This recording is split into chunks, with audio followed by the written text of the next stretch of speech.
Jadi saya akan menjelaskan bagaimana caranya membuat sketsa grafik fungsi kuadrat dengan apa dalam menentukan titik potong sumbu X-nya itu memakai cara pemfaktoran.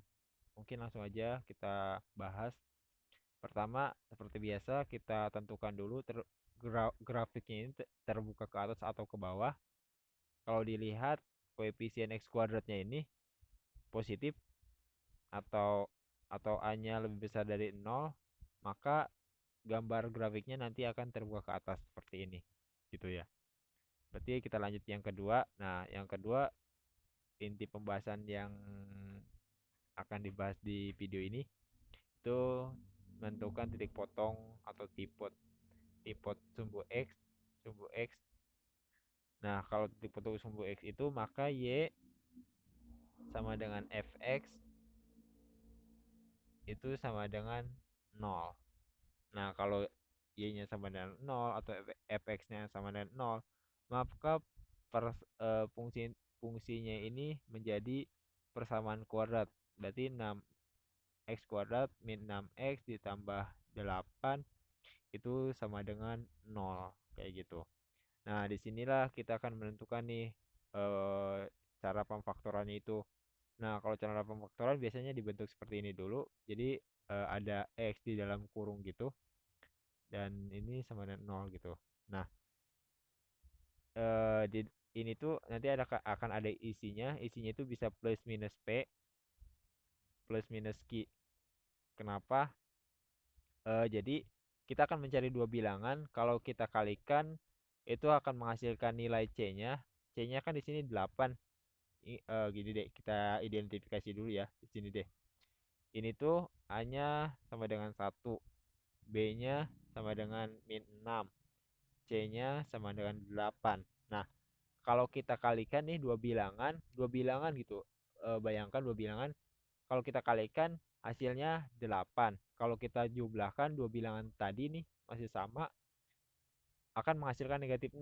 Nah, kita kan nggak tahu ya dua bilangan itu berapa. Nah, makanya kita misalkan dulu pakai P dan Q.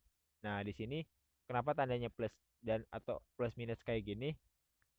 Ya gitu. Jadi si P-nya bisa positif atau si P-nya bisa negatif kayak gitu. Dan si Q-nya juga sama nih. Atau keduanya negatif atau keduanya positif atau salah satunya aja gitu. Ada yang positif, ada yang negatif kayak gitu. Nah, gimana cara nentuin dua bilangan itu? Kita di sini kan mau mencari dua bilangan kan P dan Q. Nah, gini, kita bentuk tabel dulu nih biar enak gitu. Bentuk tabel P dan Q. Eh, lalu kita bentuk kolom perkalian PQ gitu atau perkalian dua bilangan PQ, P dikali Q gitu. Nah, perkalian ini tadi kita maunya kalau perkalian PQ kita maunya itu berapa? 8. Tapi kalau dijumlahkan P ditambah Q kita maunya negatif 6. Nah, di sini kita cari nih. Berarti ini P plus Q. Nah, berapa sih dua bilangan kalau kita kalikan hasilnya negatif 8 gitu. Nah, misal ya kita duga-duga dulu nih. Kita duga dua bilangan itu yang menghasilkan 8 positif berarti kan. Itu bisa 2 dikali 4. 2 dikali 4 8 ya. Atau bisa juga P-nya nih yang 4 lalu Q-nya 2. Gini juga bisa kan. Ini juga menghasilkan 8. Nah, terus ada juga nih kedua keduanya apa? Kedua bilangannya itu negatif. Misalkan negatif 2, P-nya negatif 2, Q-nya negatif 4. Ini juga menghasilkan 8 kan? Ingat kalau negatif dikali negatif itu kan positif. Nah, 4 dikali 2 8. Atau sekarang gini, si P-nya yang negatif 4, si Q-nya negatif 2 gitu. Ini juga menghasilkan 8. Ada lagi nggak yang menghasilkan 8 perkalian yang menghasilkan 8? Nah, kalau menurut saya nggak ada. Kalau menurut saya sih nggak ada lagi. Tapi kalau kalian nemuin, ya udah coba kalian kalian masukkan ke lanjutin nih tabelnya nih. Kalian masukkan aja. Nah, sekarang kita hitung nih. Tadi perkaliannya ya. P dan Q itu perkalian berarti. Berarti 2 dikali 4 itu sama dengan 8. Terus 4 dikali 2 itu kecil banget. 4 dikali 2 itu juga 8. Nah, negatif 2 dikali negatif 4 itu juga 8. Terus negatif 4 dikali negatif 2 itu juga 8. Nah, yang bedanya di mana sih? Bedanya di sini nih. Biasanya di penjumlahannya. Coba kalau misalkan 2 ditambah 4 itu hasilnya 6. Kita maunya negatif 6. Kalau 4 ditambah 2 itu juga 6. Kita maunya negatif 6. Kalau negatif 2 kita tambah negatif 4 ini juga negatif 6. Nah, kebetulan nih, kebetulan di sini kita punya dua dugaan nih. Maksudnya kebetulan gini, ntar ya. Negatif 4 itu negatif 6. Terus negatif 4 ditambah negatif 2 itu sama dengan negatif 6 juga kan. Nah, kebetulan banget nih ketika bolak-balik mau P-nya negatif 2, Q-nya negatif 4 atau P-nya negatif 4, Q-nya negatif 2 itu ketika dijumlahkan negatif 6. Ini lagi kebetulan aja. Biasanya bukan bukan mungkin nggak perlu dibolak-balik gitu. Nggak gitu. Kalian harus harus harus harus apa? Harus menduga juga kalau dibalik gimana hasilnya. Kalau jangan sampai nggak dibalik sih. Intinya kalau dibalik juga hasilnya bakal gimana gitu. Harus punya dugaan ke situ. Ini lagi kebetulan aja sama nih. Nah, berarti kita karena yang pertama ini salah ya. Kan kalau dijumlah kita maunya 8. Negatif 6. Karena ini kan positif. Ini juga salah. Dan yang dua ini kita benar. Berarti kita ambil bilangannya itu si P-nya itu. Sekarang kita tahu nih si P-nya itu negatif 2 atau negatif 4. Kita ambil salah satu aja ya, karena ini kan sama-sama aja. Ya udah kita ambil yang negatif 2 aja. Nah, sekarang kita masukkan ke rumus ke ini. Berarti karena di sini negatif kan. Nah, ini plus minus ini jadinya gini.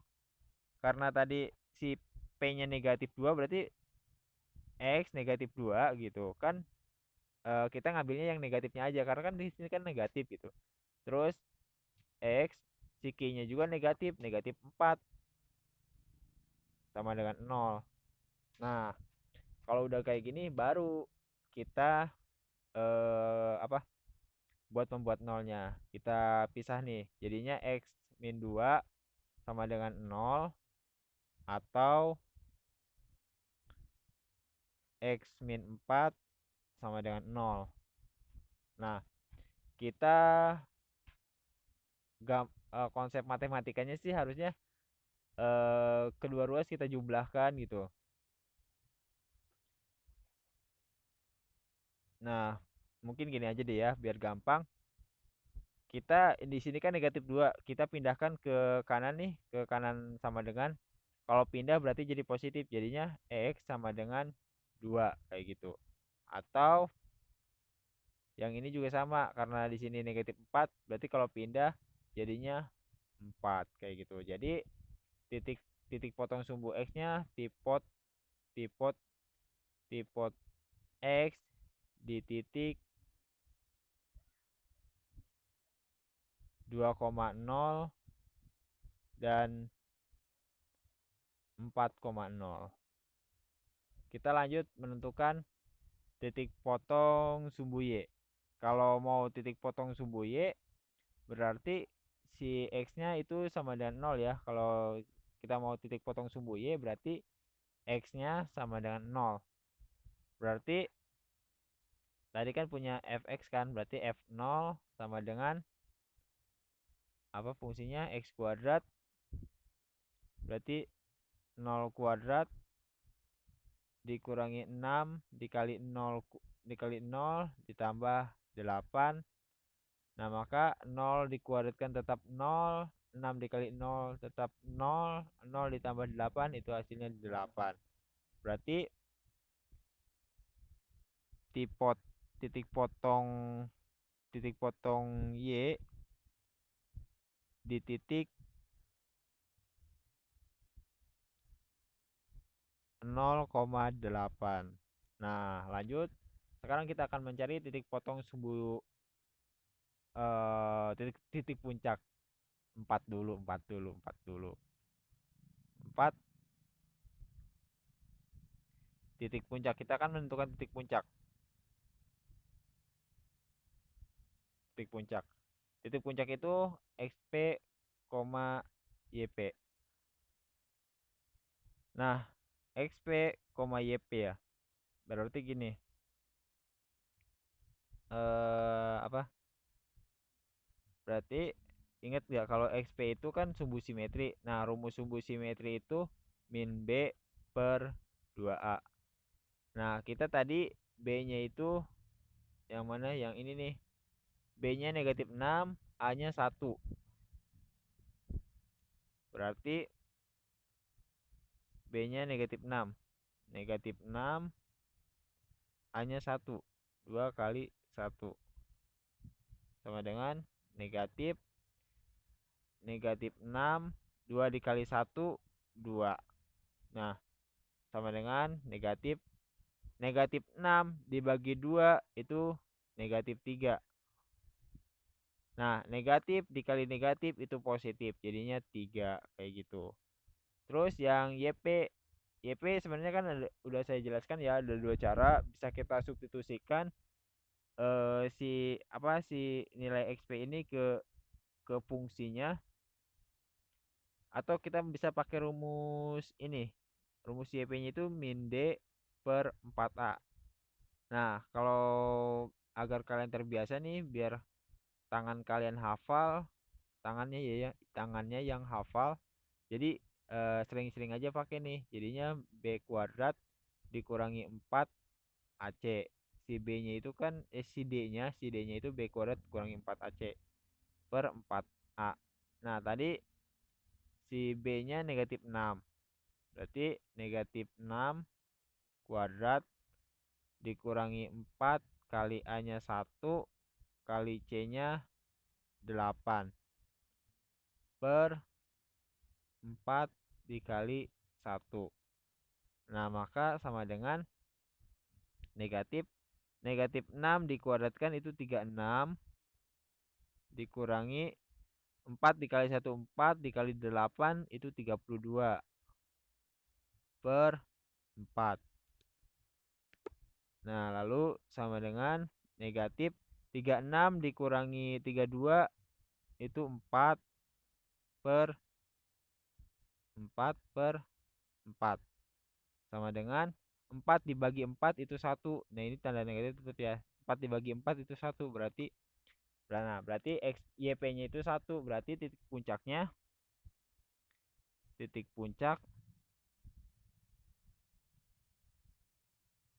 di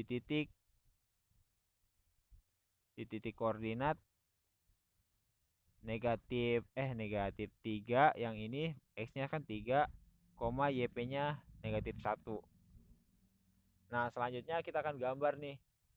Gambarnya berarti karena di sini gak ada bantuan tabel ya, gak kayak di laptop. Nah, jadi gini deh, namanya juga sketsa ya, kalau nggak terlalu rapih ya gitu. Tadi titik potong sumbu X-nya itu 2, 2,0 dan 4,0. 2 itu kita berarti di sini ya, kita anggap di sini 2, berarti 4 di sini nih. Aduh, udah 14 menit. 4 di sini. Dan titik potong sumbu Y-nya itu di 0,8. 0,8 berarti di sini.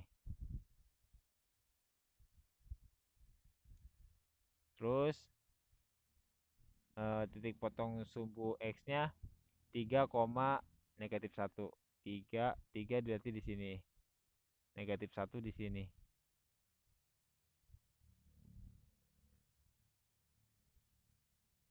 Nah, negatif 1. Tadi titik potongnya di sini kan. X-nya kita titikin, kita bikin titik. Di sini juga kita bikin titik. Dan 0,8 nih, 8,0, 0, iya 0,8 berarti di sini titiknya. Nah, rata-rata kalian udah paham cara nentuin titik koordinatnya di sini. Dan titik puncaknya berarti ada di sini karena X-nya 3, Y-nya 1, Y-nya 1 nih. Nah, titik pertemuannya di sini. Nah, berarti titiknya di sini nih. Nah, selanjutnya tinggal kita sambungkan aja nih. Berarti gambarnya itu kayak gini. Ini ambil aja yang agak jauhan ya. Namanya kan sketsa gitu. Ya udah di mana? Nah, nah yang penting kita kesananya harus apa?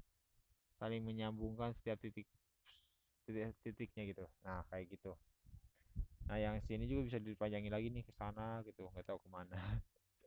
Nah, gini ya, pokoknya nggak gitu juga sih sebenarnya. Pastinya melengkung, mungkin ke sini kali ya jauh gitu. Nah, kayak gitu. Dan sumbu simetrinya ada di sini. Nah, nah jadi grafik fungsi kuadratnya itu terbuka ke atas ya, seperti perkiraan kita yang di langkah pertama nih. Nah, bakal terbuka ke atas seperti ini. Mirip kan? Kayak gitu. Mirip deh gitu bentuknya. Jadi nggak ada tuh yang kalau fungsi kuadrat bentuknya bakal kayak gini atau kayak gini atau kayak gini gitu, itu nggak ada ya. Fungsi kuadrat itu bentuk grafiknya kalau nggak gini ya gini gitu. Oke, cukup sekian. Terima kasih.